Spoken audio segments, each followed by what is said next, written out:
Welcome to Between Both Cheeks, the podcast where we talk business, beauty, and butts. We'll be stripping down the aesthetics industry, whether you're here for spicy beauty tips, savvy business advice, or just a little banter. We've got you covered from front to back. So pull up a cheek and get ready to discover what happens between both cheeks.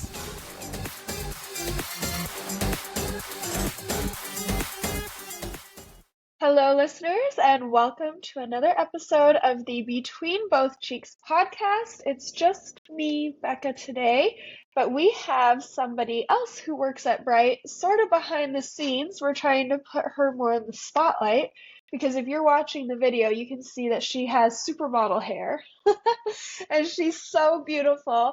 If you've ever ordered from us and you've had a customer service problem or question, you probably know who I'm about to introduce. This is Robyn. She is our client success manager, USA account manager, oncology certified, licensed esthetician. I don't even know what your title is, Robyn, because I know it's so long.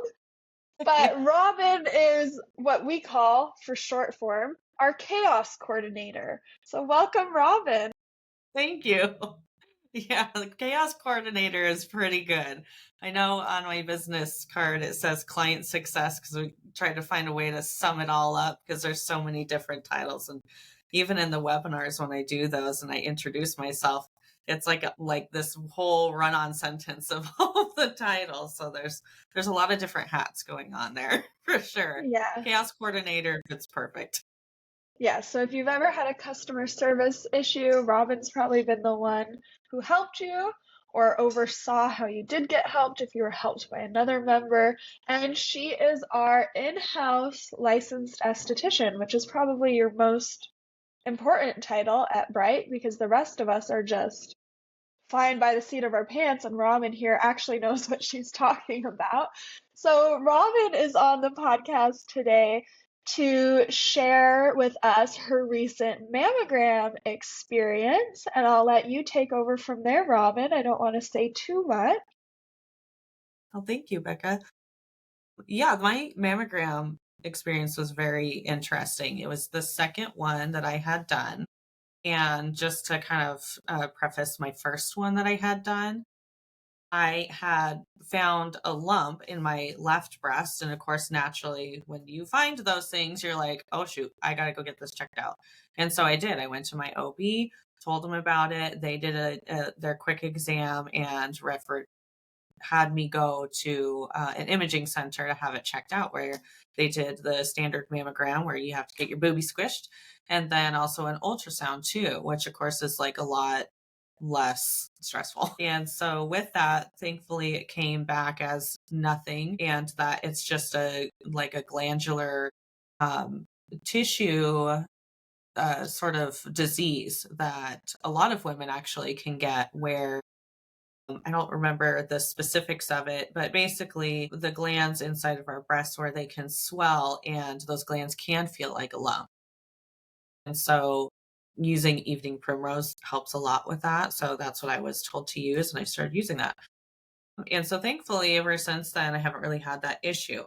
Now to current day, working with Bryght, one of the awesome things that we get to do, because of our CEO and founder, Louis Sosowski, being a triple negative breast cancer survivor, she has her entire staff go at least like once. So we're going once a month in the month of October because that's Breast Cancer Awareness Month.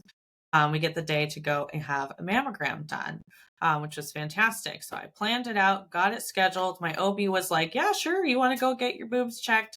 You know, there's no reason, but if you want to, that's totally fine. They sent over the papers. I got it scheduled, and I got there bright and early in the morning because I like all of my appointments to be in the morning if possible and get them like done and out of the way, right? And everything was totally fine all the way up until I was changed and I was in the room with the rad tech. And that's where things really started to get interesting, Becca. I know that generally the rule is once you hit the age of 40, that's when you're supposed to start having mammograms done.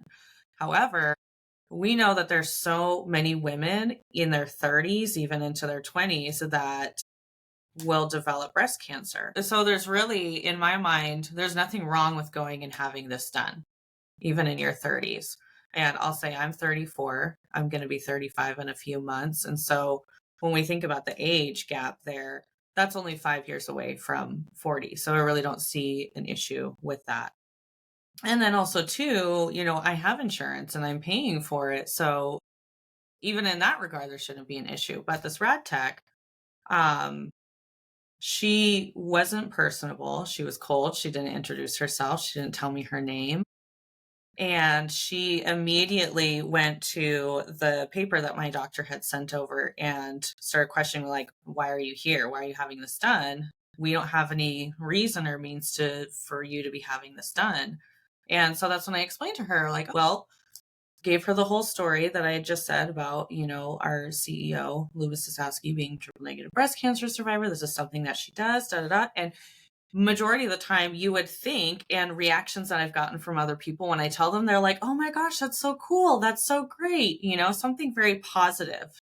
And the fact that you're taking these steps and these measures to be preventative of anything, because, you could even go in there without suspecting anything, but then they still find something. And that happens with cancer all the time.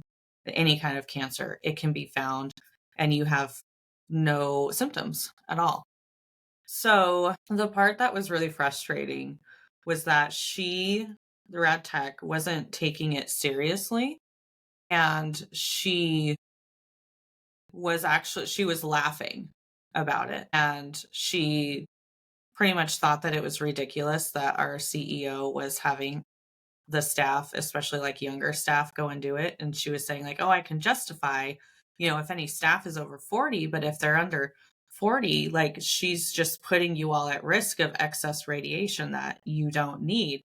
And she's just sharing, like, out in the open, all of her thoughts with me. And I'm sure my face doesn't lie. And so I'm sure I was probably looking at her like, what the heck is coming out of your mouth right now? Because it was extremely disrespectful. And not only to the aspect of me telling her that Luba was a breast cancer survivor and that she's having all of her entire staff do this, but also too, even with it riding home and saying, oh, do you have any family history of breast cancer? And I said, well, no, I don't. And she continued to ridicule. And it really just started to get under my skin. And I thought, this is not okay. In no shape or form is this okay for somebody to do that and shame you for coming in and having it done. And I'm just kind of looking at her, and eventually she's like, well, we can still do this today if you want to, but I mean, you don't need to have it done. And I looked at her and I said, yeah, no, I want to have this done. And I got so frustrated to the point that I ended up sharing information on my background with her because of so much pushback that she was giving me. And I said, look, I know that my mother's side of the family does not have a history of breast cancer that I am aware of. However, the other half that made me, I don't know that whole side at all. So I couldn't tell you, honestly, if breast cancer is present on that side. So even for me, now being in a vulnerable position where I'm frustrated with this woman for treating me this way, and now saying to her, like, this, that, it's still, to me, important because that's there's a whole 50% of me that's a big question mark that I don't know. And so I have to stay preventative and I have to stay on top of my health so I can catch anything early. Right. And so I think it was at that point when I said that to her that she was just kind of like, and probably realized that she had struck a nerve with me. And so then that's when we carried on with the whole mammogram. And then at the end, she was asking me, so what does the company that you work for, what do they do? And I explained to her, well, we're a skincare company and we actually have skincare products that are oncology safe that our CEO had developed while she was going through chemotherapy and radiation. And I could tell by her asking that question and me educating her a little bit more, she was just kind of like kind of taken back, as if maybe she was like jumping the gun on her assumptions. Because here at Bryght, like we have our compassionate campaign, right? So there's a big part of the company that is surrounded around the cancer community. So even like naturally, just me being defensive of that with this woman, I'm like, hey, now you're picking on the company that I work for, and I already took offense to that. But even it going home to me too, it was very frustrating. And even to the point where I was telling my husband about it, and he said, you need to write a letter and send that to the top, because they need to know that this is what their staff is doing, which is ironic because the room that I changed in, there was even a sign from the actual company that they had created that was talking about early detection with breast cancer. Wow. And I was like, what the heck? You're going to have a sign on the door that's encouraging people to do what I'm doing right now. But then you have this worker in here, and maybe she was having a bad day. Maybe it was first thing in the morning and she didn't have her coffee yet. I don't know. But for the fact, like that stark contrast of a message from the company and then the experience that I got from one of their workers. And so life has been crazy. I haven't gotten around to writing a letter yet, but I still definitely plan on doing that, just so they know. And hopefully they can do better within their company. Because I mean, Absolutely.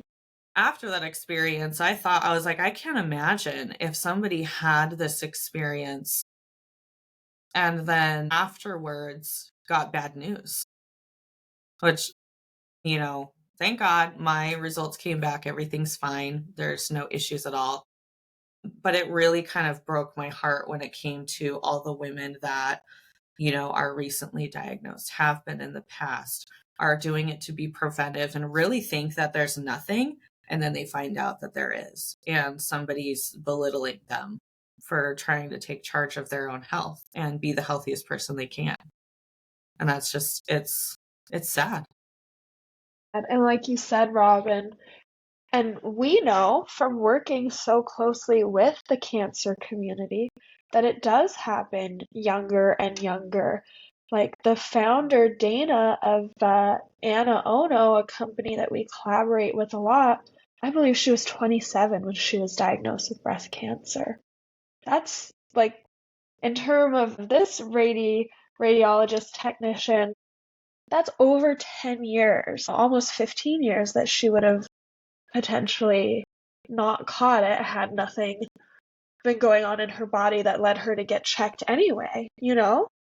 Yeah. And the phrase bedside manner comes to mind, regardless of if she was having a bad day or didn't have her coffee or is not a morning person. Like in the medical profession, you have to keep your personal opinions personal and Yeah. just be very like pragmatic and dogmatic in how you do your job because of things like this. Like, thankfully, you'd had a test before, because also, what if this was your first time ever getting screened? Mm-hmm. A lot of people wouldn't go back because of the anxiety, and honestly, like, it's a buzzword, but a little bit of trauma. Like, I know, Robyn, when you sent it in our company group chat, the first thing I said was like, thank God you are so strong and have, a stubborn mindset in the best way, because if somebody was more timid and shy and more like malleable, the Mm-hmm. words that woman said could have really disrupted them even more. Whereas, like, at least Robyn, she's not going to take shit from anybody. So Robyn will be upset in the moment, but like, you will still continue to get mammograms and ultrasounds if you Mm-hmm. need them. Where like some people may not, especially people who have medical anxiety already as it is, and then to have an experience like this, like it's just so not appropriate. If you can't keep your opinions to yourself, like you should not work in the medical field. Like that's just, and I totally support your husband in encouraging you to write a letter, and maybe when this podcast comes out, it'll make it easier. You can just send a link to them because that is just not what the purpose is. And especially in the country of the United States, where, as you said, you have insurance and you're paying for it anyways, like, it's not, it's, they're not put out in any way by offering it. Mm-hmm. Yeah. Where I'm in Canada, and at least maybe there would be an argument here that, it's tying up the time and the appointment from somebody who could be more at risk, which is not the experience even I've had as a 27-year-old. Last year when I requested it, it was no problem and everyone was happy that I was doing it. But, Yeah. if there was that sort of argument, I could see it a little bit more here than in the US, where, like, so what? I'm paying for it. Why does it matter to you? Mm-hmm.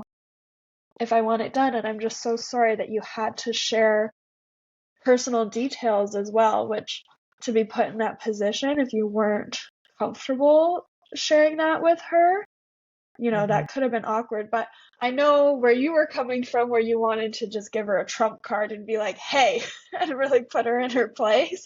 And you're absolutely right. Like, on your biological father's side of the family, maybe every single woman has had breast cancer. You don't know.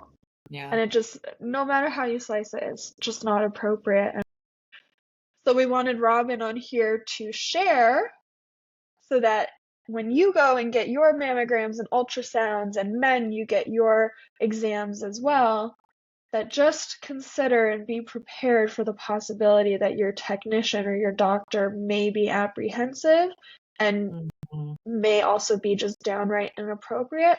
But you just need to stick with it and advocate for your health, because, again, as we know, we meet a lot of cancer survivors and thrivers within Bryght, and a lot of them are young, and it happens when they're young. Miranda, one of our models that we've used for our marketing campaigns, she was 19 when she was diagnosed. Not with breast cancer, another form of cancer, but she was 19. Yeah. It's great. Yeah. It's They would great. have been doing no tests on a 19-year-old. You should be a perfect bill of health, but times have changed, and she is a huge advocate for, you know, she unfortunately has had a lot of experiences like your recent one, Robyn. So she would have been your biggest cheerleader there if she were in the room with you, and she would She have been would have been. kicking and screaming. I just know it. Yeah. Yeah. When it comes to cancer, cancer doesn't know age and time.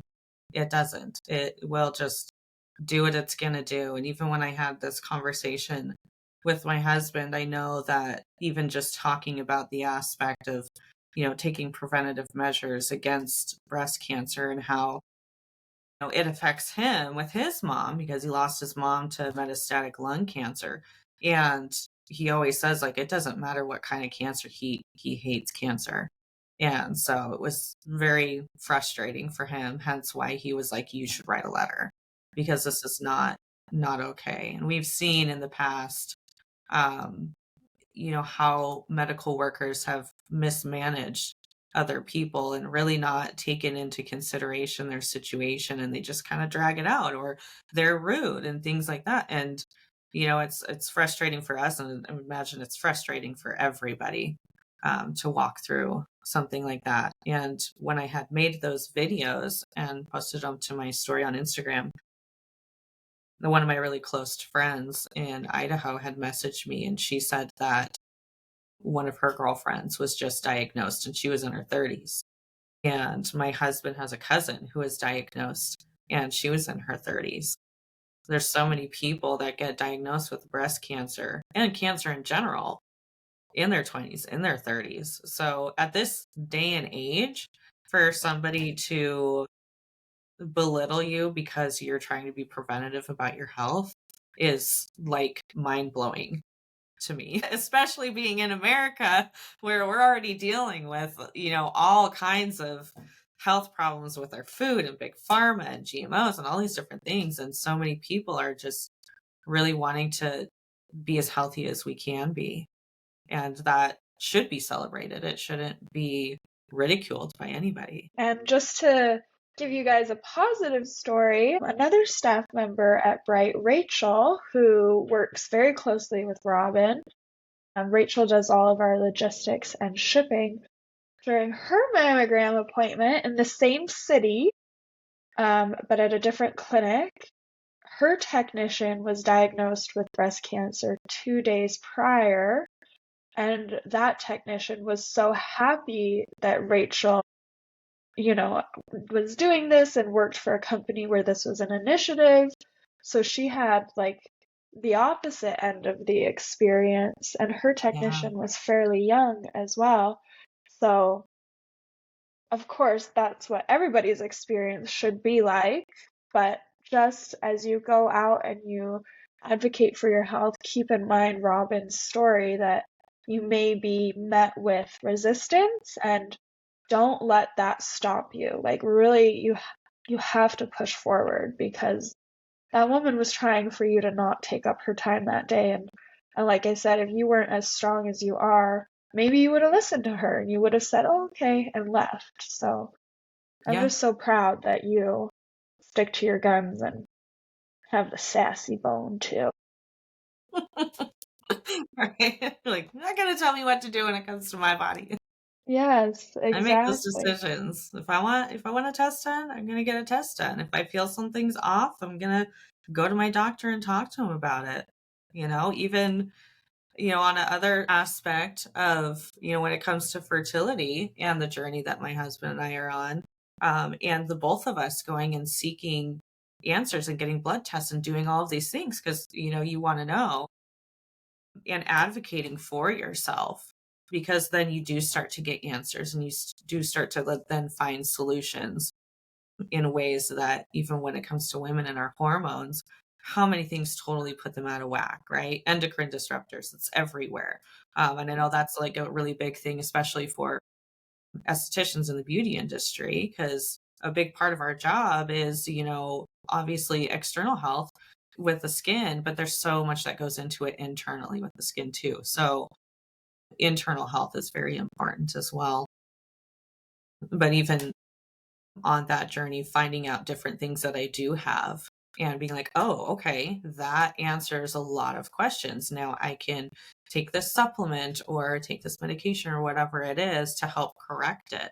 And if you don't advocate for yourself and your own health, you're not going to find any of that information out. And so, yeah, you have to be a bulldog for yourself and push through and say, nope, this is not right. I want this, I want that. And if a doctor is being hesitant about doing those things, you gotta go find another doctor and find somebody who's going to be like, yep, let's figure this out. And thankfully, my husband and I found those doctors that are very much on top of it and being like, let's do this, let's do that, let's do that. Because it's so important. And thankfully, I feel like there's definitely a shift happening in our country to where people are starting to think with that mindset of like, we need preventative medicine, not Yeah, wait until we have a problem and then try to slap a band-aid on it, because that doesn't work.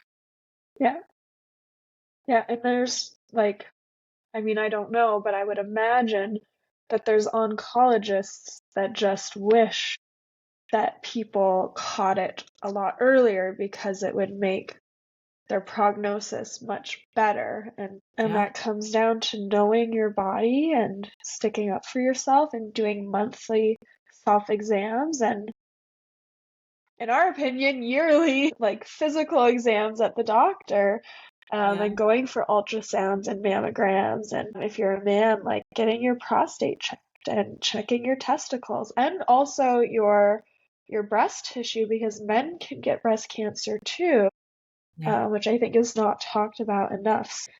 An easy thing to do, you guys, every first of the month, because it's easy to remember and, all your bills are getting paid on that day usually, is use that day as an opportunity to do your self exams at home, so that you know that you're doing it every month, and then that way you can catch something if anything changes in your body.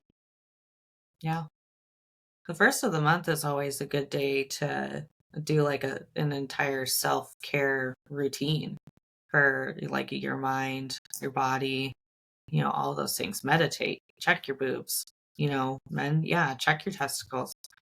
Check all around your body, even your skin too. If you have a partner, have them look you over, with a magnifying glass if that's what it takes, to even, find things that could come up as skin cancer, because that's obviously a big one too for anybody in the entire world. And the best way to prevent skin cancer is wear our sunscreen called Block. It's perfect. It's travel size and it's so easy to put on. There's no excuses for why you don't have sunscreen with you or why you don't have it on. And it goes over the top of makeup too, which is amazing. I know the Yeah, first time it's when you so told good. me that, Becca, you're like, oh, you can put it over the top of makeup. I was like, no, you're lying. And I did it. And I was like blown away. I was like, holy crap. You're not lying. It does. Yeah. That stuff is awesome. Especially if Yeah, you it have does like makes it full so face much of easier. makeup on and you're at like an outdoor event. Put it on. Protect your skin. Yeah, and it adds like a nice glow back as well too, Yeah. which I love. See there, you guys, you can see her esthetician coming out here now. So if you loved Robyn, she does all of our webinars and our education in-house at Bryght. So go to our website if you're a professional esthetician or a professional in the beauty industry. You can watch her webinars that she does. They're every Thursday. She has all different varieties. She has business, she has oncology, and she also has general product knowledge now as well. And if you just want to chit chat, she might shoot me for saying this, but send us an email to our customer service inbox because that goes to Robyn. You're so funny. Actually, recently in those webinars, I tell people at the end, if you have any questions, don't worry, I'll be sending you an email afterwards. And it's funny because a lot of people in the chat are going to be like, great, they're so happy that I'm going to be reaching out to them, because a lot of the times after a webinar and you're kind of like thinking everything over, that's when questions start to pop up and you're like, I wish I had thought of that in the moment. I know that definitely happens for me. I have questions that come up later and I have to jot it down. Me too. So there you guys go. This is Robyn, our chaos coordinator, among other things. Thank you, Robyn, for coming on the show and telling Thank everybody about how you stuck up for your health. Mm-hmm. Yep. You got to have strength and courage when it comes to your health. Oh, there we go. That's so good. Boom, mic Tagline, drop, that one. done. We can go home. We're done for the day. So good. We'll see you guys next week. Bye.